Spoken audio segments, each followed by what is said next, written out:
বন্ধুরা, আজকে আমার বাড়ির সাইডে একটা ছোট খাল আছে। সেই খাল দেখাবো। ছোটবেলার অনেক স্মৃতি এই খালের সাথে জড়ানো আছে। আসলে খাল বলবো না নদী বলবো তা বলতে পারি না। আপনারা নিজেরাই সিদ্ধান্ত নেবেন যে আসলে এটা খাল না নদী। ঠিক আছে? আমরা ছোটবেলা দিয়ে খাল বলে আসছি। তো নদী হলে তো অনেক বড় হতো। সম্ভবত খালই হবে। ঠিক আছে? তো দেখেন, এই যে খাল ওই সাইডে আপনারা ক্ষেত খামার দেখতে পাবেন। ক্ষেত, ধানের ক্ষেত। ধান হচ্ছে, ধান কাটছে অনেকে। এই যে খাল, খালে এখন স্রোত নেই, এখন জল দাঁড়িয়েছে। ঠিক আছে? তো দিনের ৬ ঘন্টা জোয়ার থাকে, ৬ ঘন্টা ভাটি থাকে, আবার রাতের ৬ ঘন্টা জোয়ার থাকে, ৬ ঘন্টা ভাটি থাকে।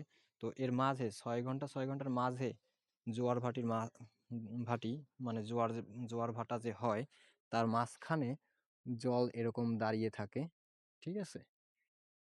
তো আপনারা দেখতে পাচ্ছেন জল দাঁড়ানো। কিছুক্ষণ পরে কিছুক্ষণ পরে জোয়ার শুরু হবে। তো জল সেই সময় এই দিকে যাবে, আর ভাটির সময় জল এই দিকে যায়।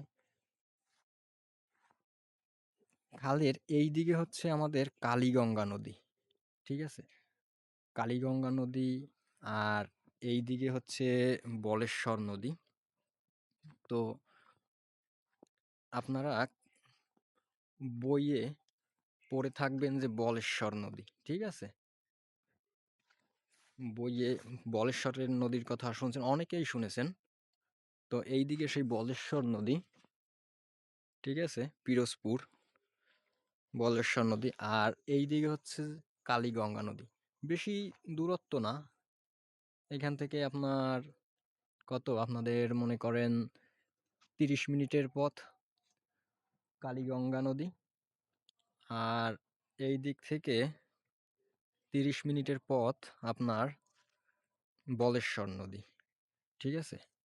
তো এই যে দেখুন, জল উম, জোয়ার হওয়া শুরু করছে।